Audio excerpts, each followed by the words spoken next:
Hi, this is Sean from Zero Cool TV. You know why you are here. We are revisiting Bigbang's love song. So this is one of those songs. It came out in 2011. It was on a EP called Bigbang Special Edition. It was before Fantastic Baby came out.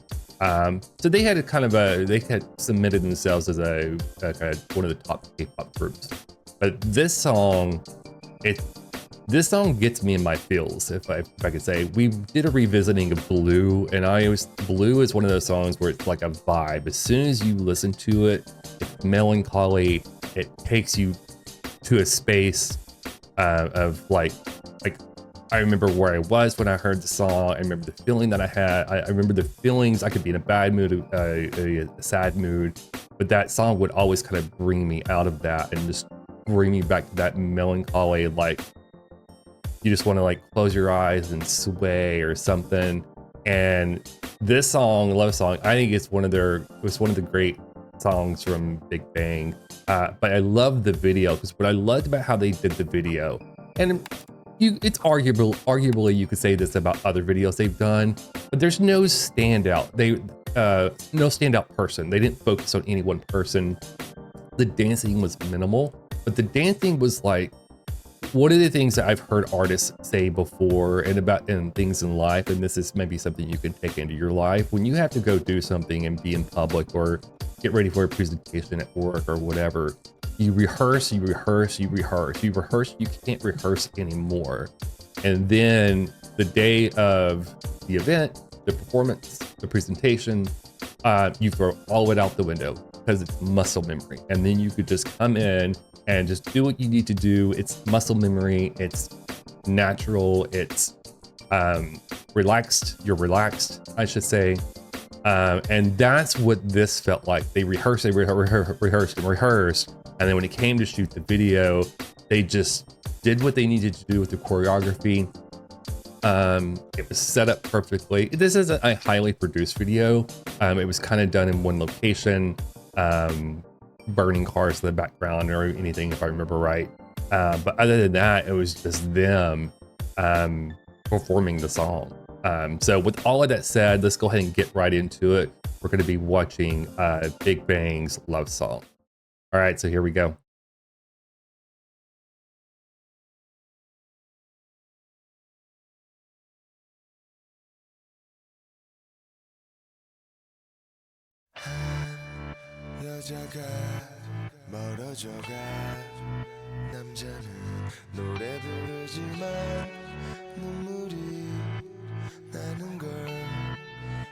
Sharp suit. See, I love how the camera and then Top just turns around and walks away. Like, the way they shot this video.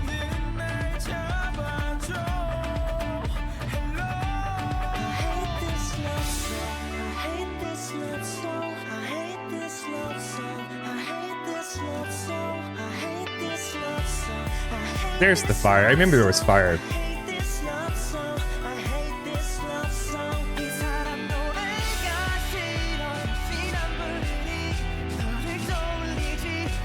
God, they look so good. This video makes me so happy.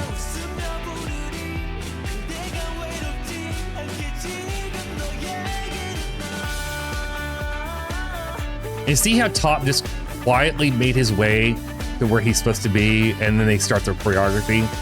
Go back and watch it yourself. Just watch how he kind of just makes his way around, takes his time. Nothing's forced, but they get to the points they need to get to. I guess this video was shot in one shot. I mean, a few artists have done. BTS did it with Save Me, but I forgot that this was done in one shot.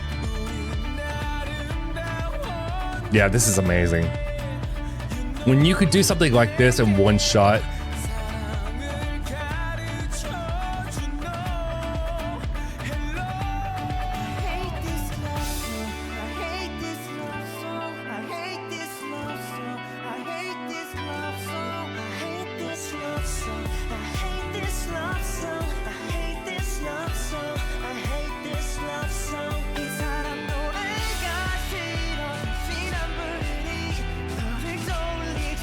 And when I see a song like this, like I'm not even using captions. I don't need to use captions. I know what the song is about, but like music is so universal.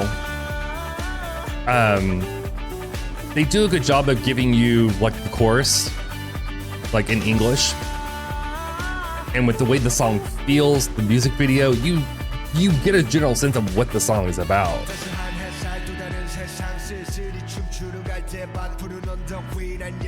And that's just good storytelling. It doesn't matter what language it's in. The idea is like this is art and it invokes feelings.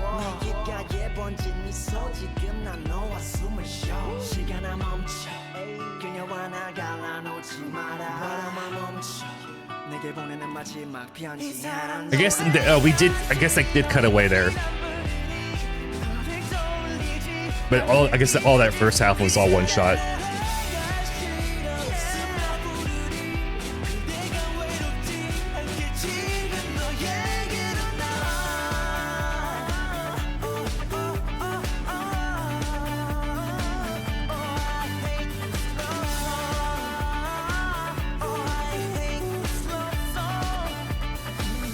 What an epic shot.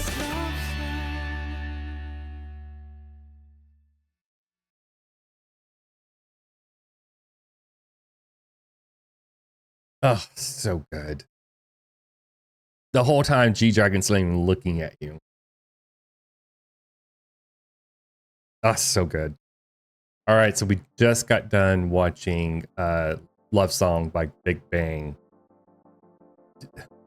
You saw me reacting to it in the video again. Like that song, there's a I know you're as an artist, you're performing, you're performing, but there is a certain level of confidence that it takes to do a video like that and a song like that and perform it in that way. Like by that point, I think they knew who they were. They knew what they wanted to do. They knew what they wanted to accomplish. And like, just,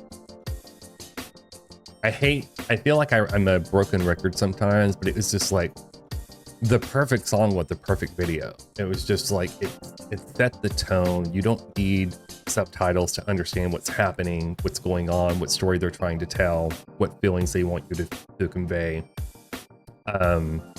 But their vocals were insane. They each had their moment. And I mean, most of the time they did a really good job throughout their career and throughout all the songs, that they all had moments on each song where they could, shine or whatnot. But Taeyang's voice on this is so good.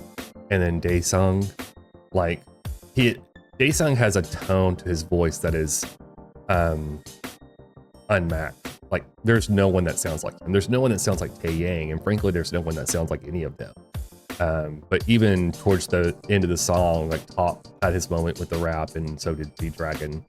But it reminds me of, I apologize again, I don't research these videos ahead of time. I try to do them off the cuff, but what I love about doing these revisitings is seeing what memories it brings up. And what just popped in my head is that, and maybe you guys can help me with this. Bigbang did an interview, and it was on a popular, I think, South Korean TV show where you're interviewed, but it looks like you're inside a bathhouse in a sauna. And so they had to wear like the white terry cloth robes, and they do the interview with the host and things like that. But G-Dragon told a song about when he first started out as a trainee with YG. Him and Taeyang got paired up, and they were going to be a rap duo pop group. And I guess they were trying to develop them for a few years, and then without telling them, YG made the decision to turn them into a boy group and add the 3 other members. And so when that happened, I mean, and I appreciate their candidness. They were very candid about like their reaction to it. And more I don't remember Taeyang saying much about it in the interview, but G-Dragon was like, I was upset. I felt like I'd been lied to. They made all these promises, and then we weren't going to be able to live the dream that we had already made for ourselves, and we were being forced into this group. And it took them a long time to come around and accept the other members. And I think it was a TV show that it was like a South Korean drama or something like that they were watching. And like, kind of like every week that it was on, Daesung was really into it, and G-Dragon was watching it, but he said they would be in the room watching it together, but he wasn't speaking to any of them. He didn't like them. He felt like they had gotten in his way of fulfilling his dream of being a rap, Korean rap artist or whatever. And then I think he eventually broke down and asked a question about he asked him a question about the show, and he said they just started dialoguing, and he eventually like warmed up to him. But like, thank God that happened, because what came out of that was, songs like this, and the career that they had. And and then I understand that some people may agree with you, G-Dragon, that things were kind of taken away from them. They were kind of forced into something that they had originally not signed up for. But eventually, Taeyang and G-Dragon got to do a couple of songs, duo songs together. What's the song? Good Boy is the name of the song, and that was a great song. We'll probably be doing a revisiting of that as well.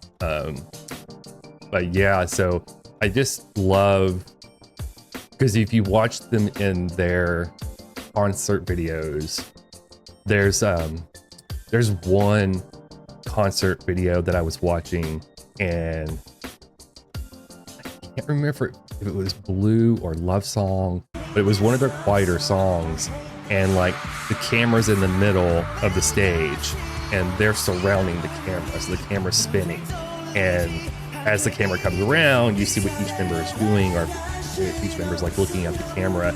And at one point, like, I think Taeyang was on Pop's shoulders, and then like Sungri climbed on Daesung's shoulders, and then like they were just being crazy, but there was this brotherly love that you just was infectious with them.